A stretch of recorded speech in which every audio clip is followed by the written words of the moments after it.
জয় যিশু বন্ধুরা, আজকে আমি বানাবো ওটস দিয়ে একটা হেলদি ব্রেকফাস্ট। দেখুন কত সুন্দর মুচমুচে চপ বানিয়েছি আমি ওটস দিয়ে। তো প্রথমে ওটস নিয়ে নেব, ওটসের মধ্যে একটু জল দিয়ে দেবো হালকা, দেখুন দিয়ে একটু মাখিয়ে নিলাম এরকমভাবে।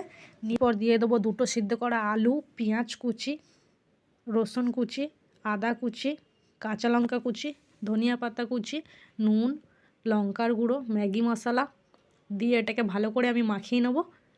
দেখুন মাখিয়ে নিয়েছি। এরপর এটাকে আমি হাত দিয়ে ভালো করে গোল গোল করে নেব। তারপর শুকনো ওটসের মধ্যে ভালো করে মাখিয়ে নিয়ে আর একটু গোল করে নিলাম। দেখুন এইভাবে সবগুলো মাখিয়ে নেব আমি এক এক করে। দেখুন আমি সবগুলো মাখিয়ে নিয়েছি। এরপর একটা কড়াইতে তেল গরম করতে দিয়ে আমি একে একে এই ওটসের চপগুলো ছেড়ে দেব। দেখুন দিয়ে ভালো করে উল্টে পাল্টে লো ফ্লেমে এটাকে কড়া করে ভেজে নিন। দেখুন কত সুন্দর কালার এসছে। এইভাবে সবকটা আমি ভেজে নেব এক এক করে। দেখুন ভেজে নিলাম। খেতে কিন্তু অসাধারণ হয়েছে। আপনারাও বাড়িতে বানান, আর ভালো লাগলে প্লিজ সাবস্ক্রাইব করুন।